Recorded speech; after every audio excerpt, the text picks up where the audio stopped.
Bismillahirrahmanirrahim. Assalamualaikum warahmatullahi wabarakatuh. Innal hamdalillah nahmadullaha ta'ala wa nasta'inuhu wa nastaghfiruh wa nastahdihi wa natubu ilaih wa na'udzu billahi min syururi anfusina wa min sayyiati a'malina. Man yahdihillahu fala mudilla lah wa man yudlil fala hadiya lah.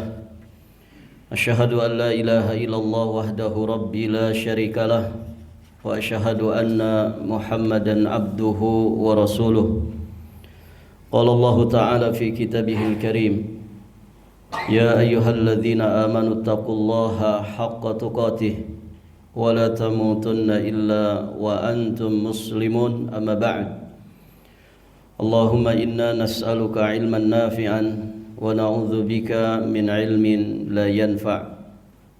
Para hadirin ikhwati fid din wa akhwat fillah rahimani wa rahimakumullah. Alhamdulillah, kita bersyukur kepada Allah pada malam hari ini kita sudah masuk tanggal berapa? 16 dari bulan Sya'ban 1447 Hijriah. Berarti kita semakin dekat dengan bulan Ramadan.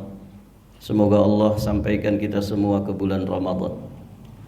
Para jemaah sekalian, sedikit kita ingin mengingat kembali apa yang dinasihatkan oleh Imam Ibnu Qudamah Al-Maqdisi alaihi rahmatullah, yang dinukilkan oleh Imam Ibnul Jauzi rahimahullahu ta'ala di kitabnya Minhaj Al-Qasidin. Beliau menyampaikan tentang beberapa tingkatan dari puasa. Qala rahimahullahu ta'ala walis-sawmi thalathu maratiba, sawmul umumi was-sawmul khususi was-sawmu khususil khusus. Puasa itu, kata Imam Ibnu Qudamah, memiliki 3 tingkatan. Yang pertama, puasa yang sifatnya umum. Yang kedua, ada puasa khusus. Dan yang ketiga, ada puasa yang super khusus. Inilah 3 tingkatan puasanya manusia. Inilah 3 tingkatan puasanya kaum muslimin. Maka hadirin jamaah yang dirahmati Allah, sedikit kita ingin membahas tentang 3 maratib dari puasa ini. Dan tentu harapannya puasa kita itu tahun demi tahun harusnya levelnya semakin meningkat. Kalau Ramadan itu dikatakan sebagai madrasah, berarti hadirin jamaah yang dirahmati Allah, setiap kita mendapatkan Ramadan seharusnya kita mendapatkan peningkatan kelas. Begitu kan? Antum bayangkan kalau ada orang semasa hidupnya sudah pernah menjalani Ramadan itu sampai 40 kali, berarti 40 tahun, begitu kan? Maka kalau orang sekolah, berarti levelnya sudah di level semester 40, begitu ya? Seharusnya idealnya kan sudah master dia kan, ngalah-ngalahin profesor. Idealnya begitu. Karena hadirin jamaah yang dirahmati Allah, para ulama itu menjelaskan Ramadan itu seperti madrasah.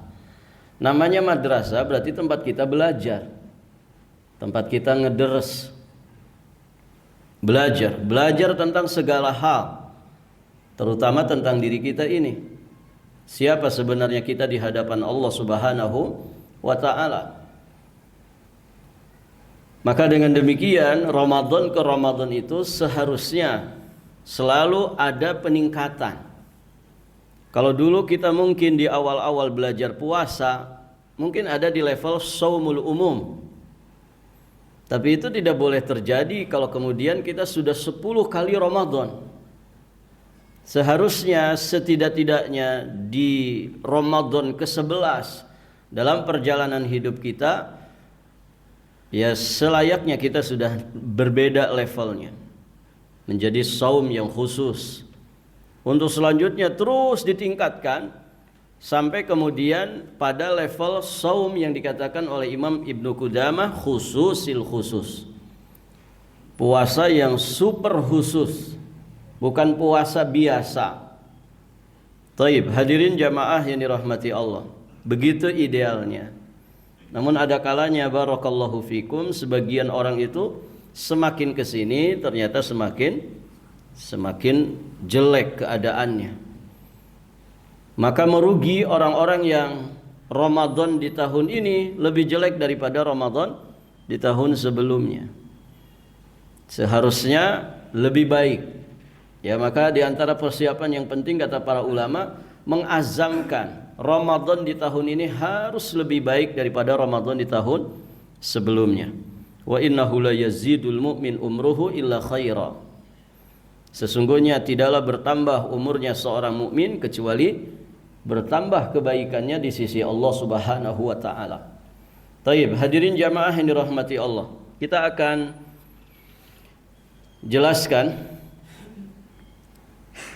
3 maratib dari puasa ini. Yang pertama tadi apa? Shaumul umum, puasa orang umum. Imam Ibnu Qudamah beliau menjelaskan tentang 3 maratib ini. Fa amma shaumul umumi fa huwa kafful batni wal faraji an qada'i syahwah. Adapun puasa umum adalah puasa yang sekedar nahan perut dari makan dan minum, kemudian menahan faraj, menahan kemaluan dari menuruti selera syahwat. Dengan kata lain, puasa umum ini puasa sebatas yang penting puasa saya sah, bisa menahan diri dari melakukan berbagai macam pembatal puasa, makan, minum, atau bersetubuh di siang hari saat berpuasa. Taib, hadirin jamaah yang dirahmati Allah, puasa jenis umum ini jelas sekali diambil dari dalil-dalil tentang adanya pembatal-pembatal puasa, sebagaimana juga kita pahami dari definisi puasa itu sendiri yang pernah kita bahas di awal pembahasan, bahwa puasa itu al-imsak anil muftirat min tulu'il fajri ila ghurubi syamsi biniyati ta'abudi lillahi azza wa jal, menahan diri dari segala muftirat, dari sejak terbitnya fajar sampai terbenamnya matahari. Nah, puasa jenis yang umum ini bisa dikatakan puasa mayoritas kaum muslimin. Dan puasa inilah sejatinya yang paling ringan.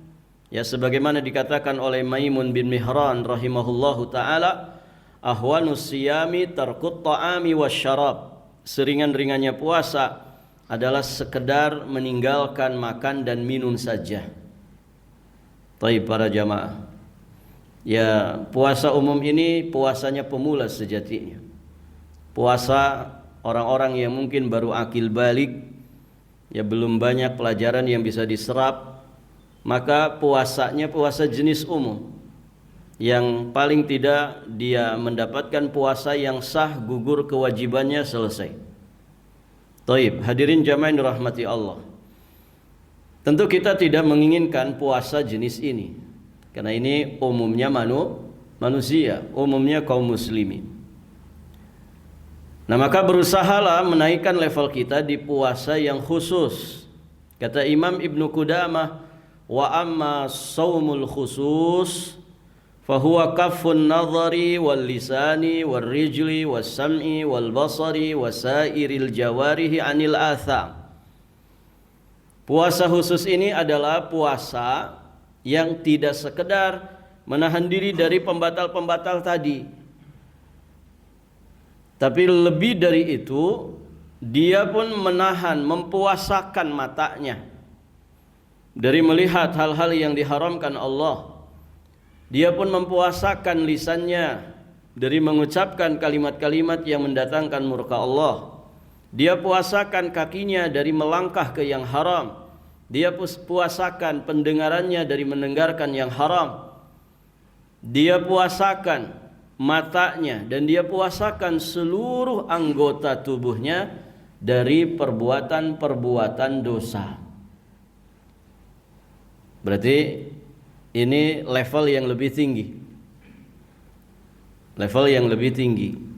Dia tidak hanya menahan diri dari pembatal-pembatal yang sifatnya hissiyah, tapi lebih dari itu dia berusaha menahan puasanya itu, menahan dirinya dari pembatal-pembatal yang sifatnya ma'nawiyah, yang bisa merusak pahala, bahkan menghanguskan pahala dari puasanya.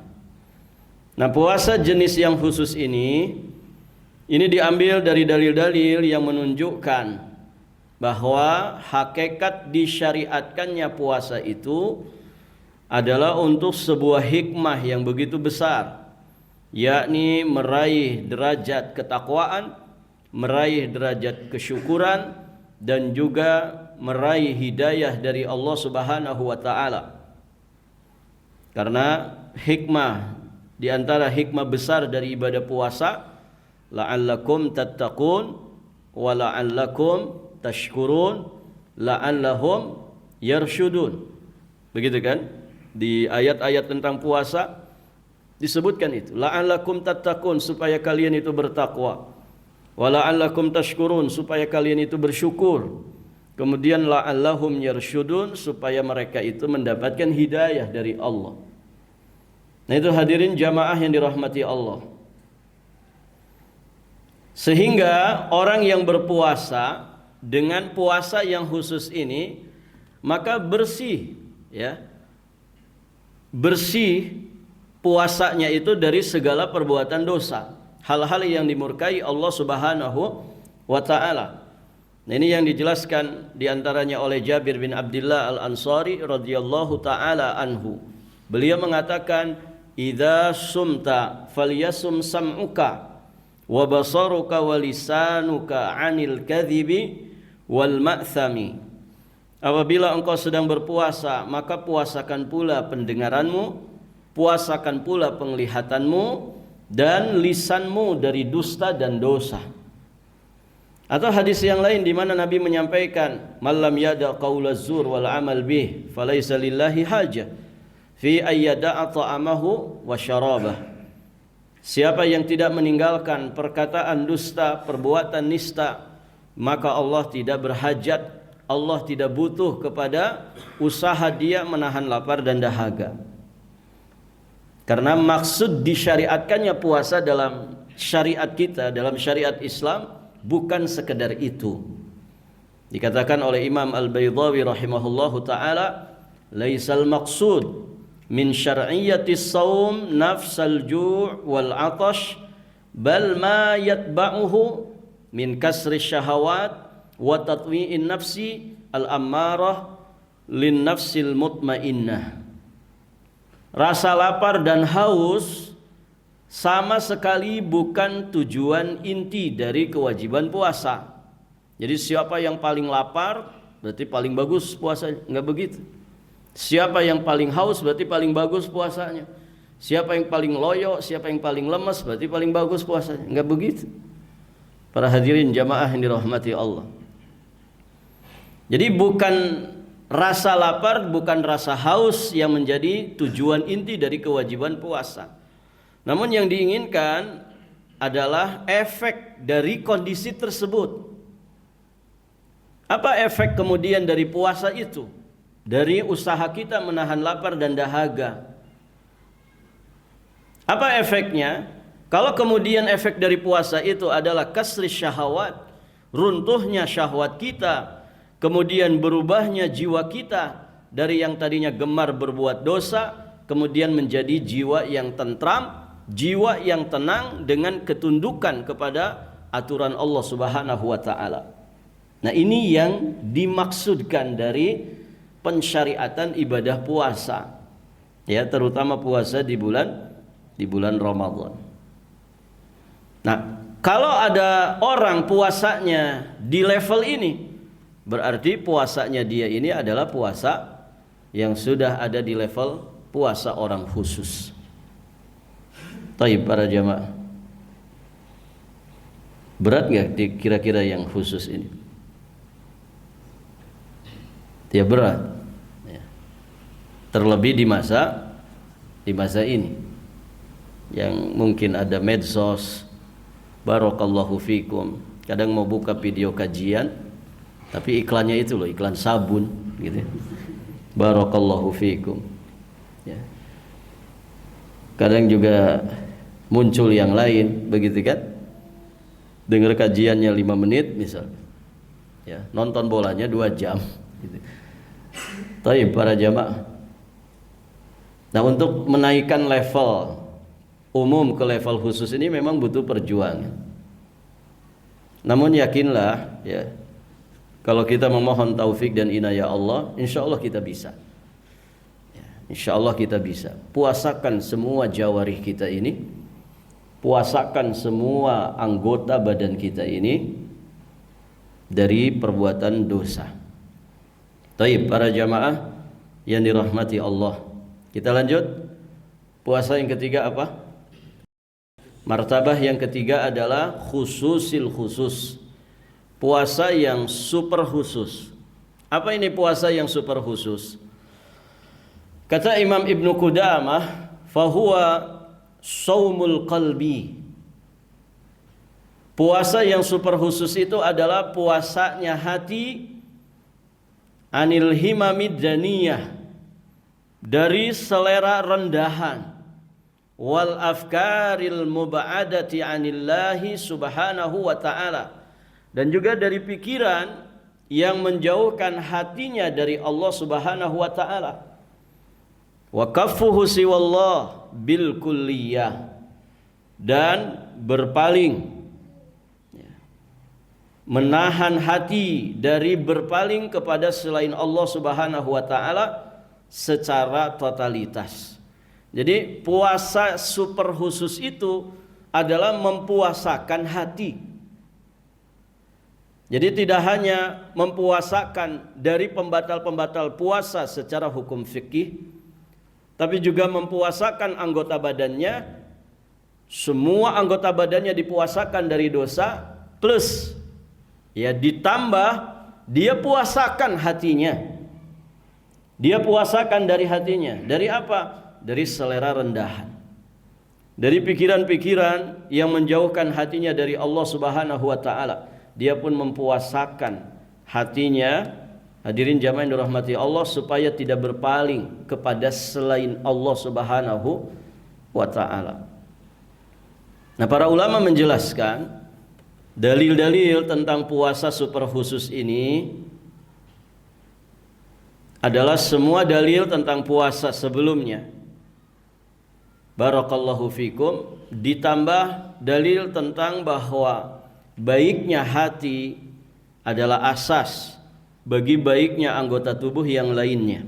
Kita sering mendengar sabda Nabi SAW di Sahih Al-Bukhari juga Sahih Muslim, ala wa inna fil jasad mudghah idza salahat salaha al jasadu kulluh wa idza fasadat fasadal jasadu kulluh ala wa hiyal qalbu. Ingatlah bahwa di dalam jasad itu ada segumpal daging, ada sekerat daging, yang apabila baik sekerat daging ini, maka baik pula seluruh jasadnya. Jika dia rusak, maka rusak pula seluruh jasadnya. Ketahuilah bahwa sekerat daging itu adalah hati. Dan kalau puasa itu hikmahnya la'allakum tattaqun, maka ketakwaan yang paling besar itu ketakwaan apa? Ketakwaan paling besar itu ketakwaan apa, ikhwan? Ketakwaan hati, kan begitu? Para jamaah, Ketakwaan asasi itu adalah takwanya hati. Orang bertakwa itu bukan orang yang pakai baju takwa. Ya, baju saya baju takwa, pasti bertakwa. Nah begitu. Hati yang paling mendasar. Kalau hati seseorang itu bertakwa, maka lisannya bertakwa kepada Allah. Maka sikap, tingkah laku, perbuatannya juga pasti bertakwa kepada Allah Subhanahu wa ta'ala. Nah itu hadirin jamaah yang dirahmati Allah. Jadi ketakwaan hati ini yang paling mendasar, paling agung dibandingkan ketakwaan yang lainnya. Karena ketakwaan anggota tubuh yang lainnya itu bersumber dari ketakwaan hati. Maka Nabi kan menyampaikan at-taqwa ha huna wa yusiru ila sadri. Nabi berbicara mengatakan 3 kali. Takwa itu di sini. Takwa itu di sini. Beliau berisyarat ya dengan jarinya ke dadanya. Menunjukkan bahwa sumber ketakwaan, inti daripada ketakwaan adalah takwanya hati. Taib, para jamaah yang dirahmati Allah. Dan demikianlah sejatinya perjalanan kita menuju Allah Subhanahu wa ta'ala. Imam Ibnu Qayyim membahasakan di satu maqalatnya, fa'lam annal abda innama yaqta'u manazil as-sayr ila Allahi biqalbihi wa himmatihi la bibadanihi. Ketahuilah sesungguhnya seorang hamba dia hanyalah akan mampu melalui tahapan-tahapan perjalanan menuju Allah Azza wa Jalla itu dengan hatinya dan dengan himmahnya yang kuat. Bukan cuma sekedar dengan perbuatan anggota badannya. Jadi kita akan bisa melewati berbagai macam proses tahapan dari kehidupan ini, perjalanan menuju ridho Allah ini, itu dengan hati, bukan sekedar dengan amalan badan. Kalau sekedar dengan amalan badan para jamaah, ya munafik saja bisa kan begitu. Munafik bisa sholat di belakang Nabi, bisa. Mereka berangkat jihad, berangkat walaupun akhirnya berbelot, ya. Mereka barakallahu fikum, ketika ada momen yang pas untuk mereka berbelok mereka. Karena aslinya mereka tidak beriman. Aslinya mereka tidak beriman. Casingnya casing muslim, tapi sejatinya mereka itu kafir. Maka yang akan selamat sampai kemudian menggapai ridho Allah Subhanahu wa ta'ala, mereka yang menempuh perjalanan hidup ini dengan qalbunya, dengan hatinya.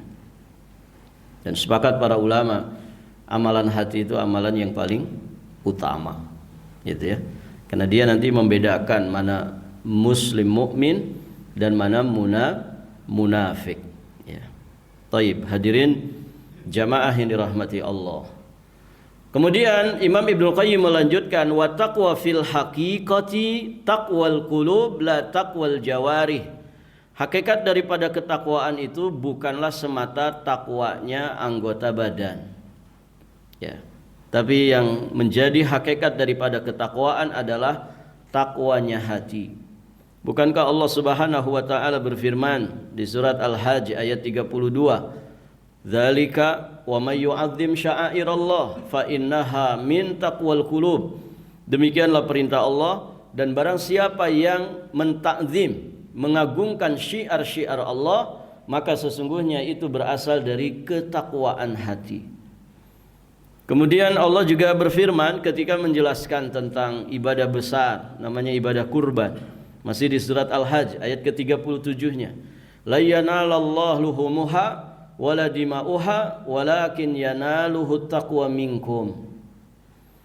Kata Allah Subhanahu wa ta'ala, daging-daging unta itu juga darah-darahnya sama sekali tidak akan mencapai keridhaan Allah, tetapi ketakwaan dari kamulah yang akan mencapainya.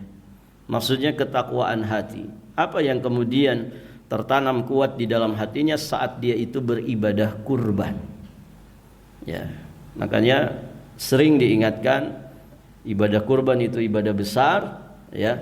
Dan Allah sering mengingatkan kita supaya ibadah ini ikhlas karena Allah. Fasholli li rabbika wanhar, salatlah hanya untuk Rabbmu, demikianlah engkau juga bernahar hanya untuk Rabbmu, berkurban hanya untuk Rabbmu saja.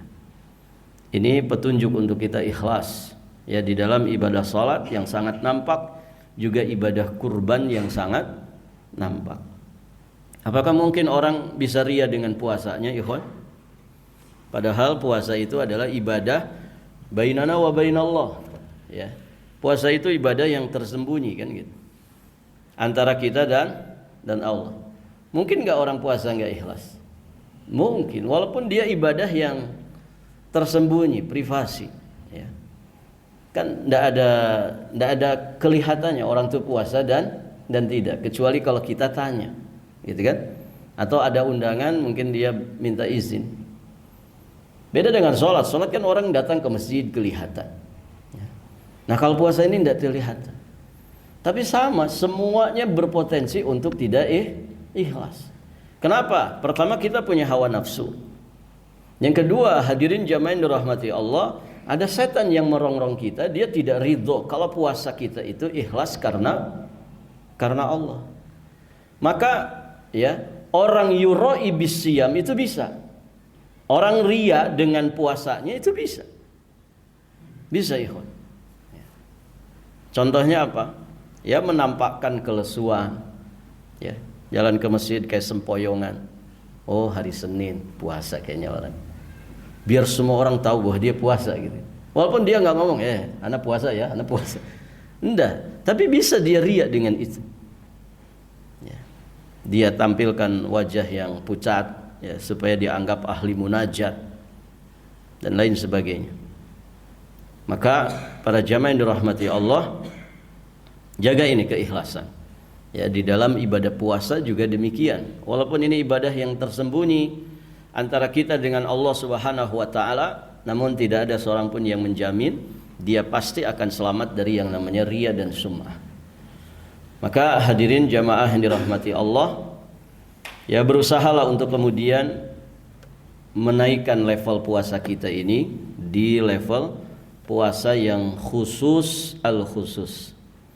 Seharusnya level kita sudah di sini, gitu ya. Antum yang baru 40 tahun saja kan berarti setidak-tidaknya sudah 25 kali Ramadan. Ya kan?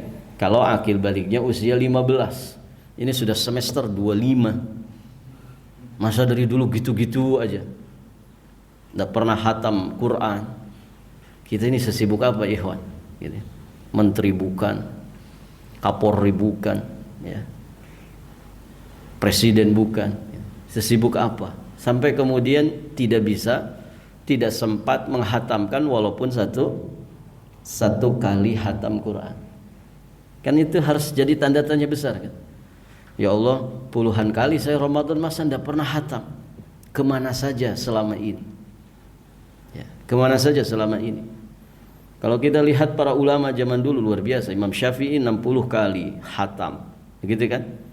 Dan itu di dalam sholat 60 kali khatam Quran selama Ramadan. Jadi satu harinya 2 kali khatam Quran. Kira-kira Imam Syafi'i itu punya kesibukan gak, ikhwan? Punya, bisa jadi lebih sibuk dari antum, gitu kan? Kenapa bisa, kita tidak bisa? Berarti kan ada yang hilang dari kita. Apa yang hilang, ikhwan? Keberkahan. Kita ini kehilangan berkah waktu.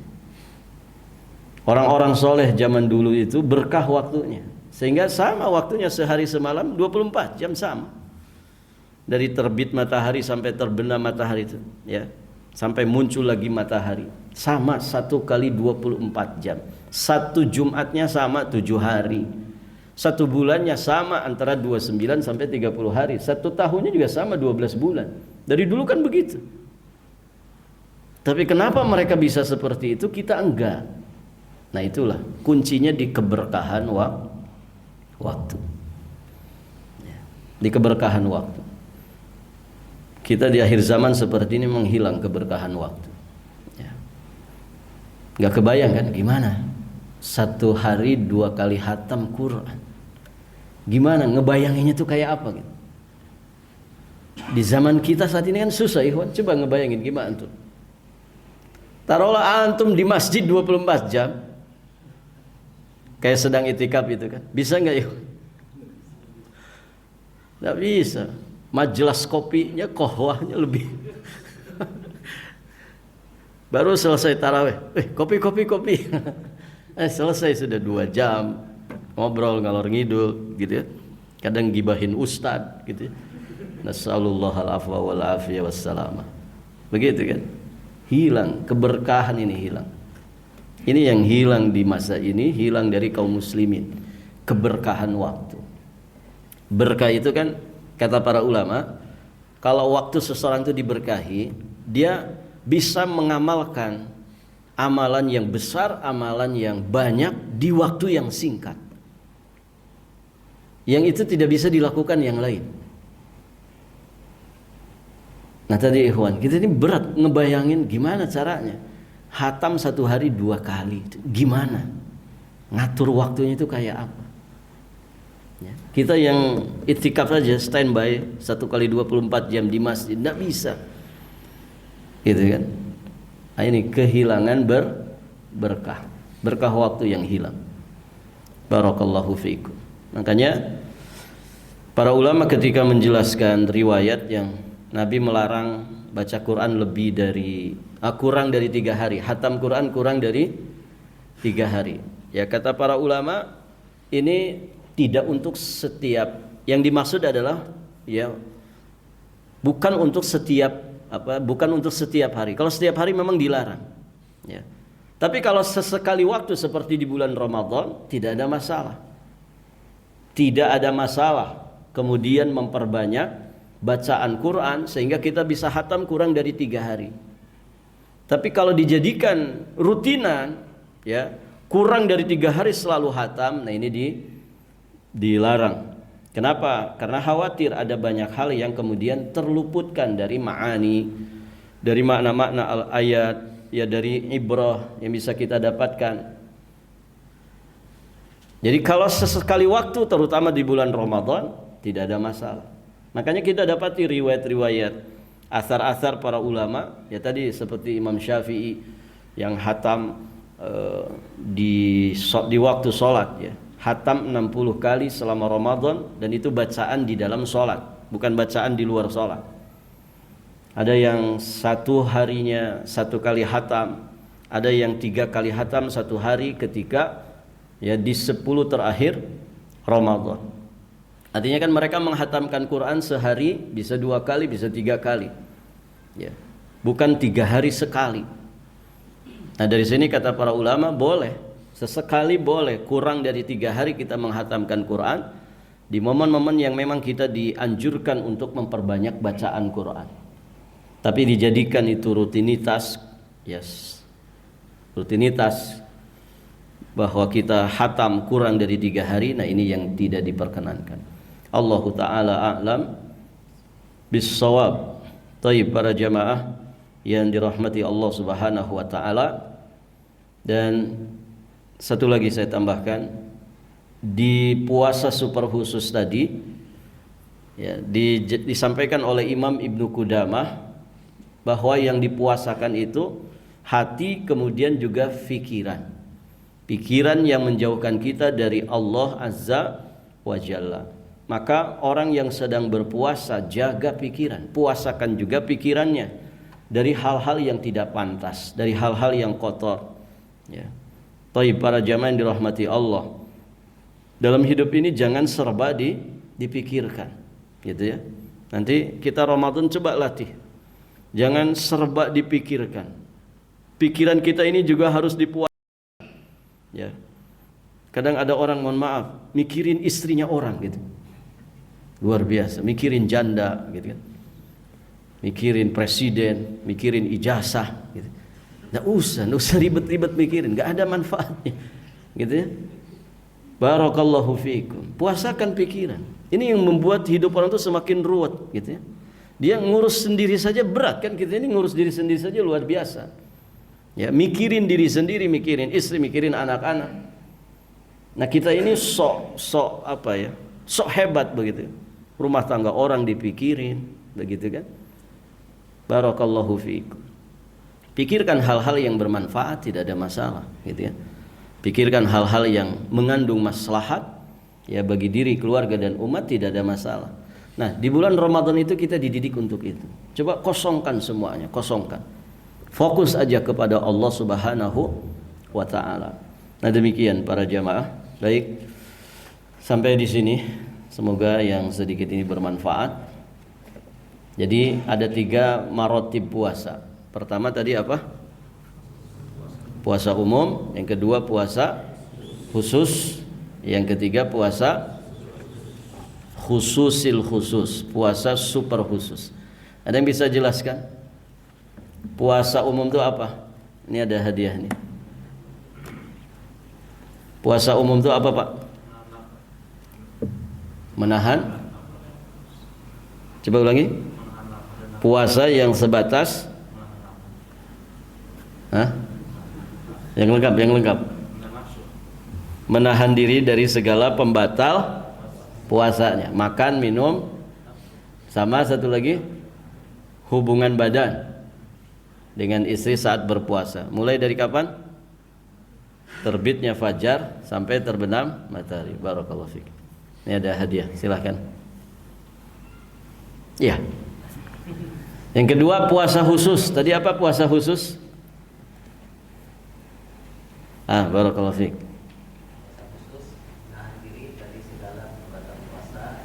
Ditambah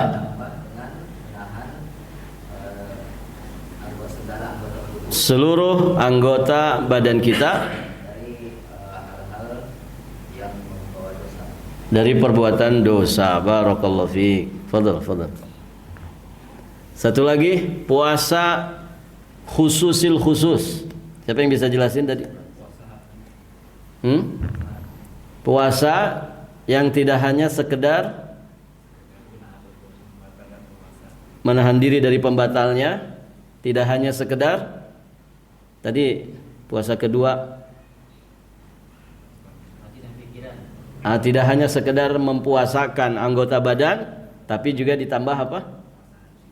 Puasa mempuasakan hati dan pikiran dari barakallahu fikum selera orang-orang rendahan. Fadhal. Ini ada satu lagi. Pembahasan tadi ada di sini ya. Yang baru hadir saat ini siapa, Pak? Baru pertama hadir malam ini. Siapa? Baru. Yang mana dulu ini? Satu lagi. Sama saja. Masya Allah. Dari mana? Dari Beler, insyaallah. Fadhal ambil. Kita akhiri dan kita tutup dengan doa kafaratul majlis. Subhanakallahumma wa bihamdik asyhadu an la ilaha illa anta astaghfiruka wa atubu ilaik. Assalamualaikum warahmatullahi wabarakatuh.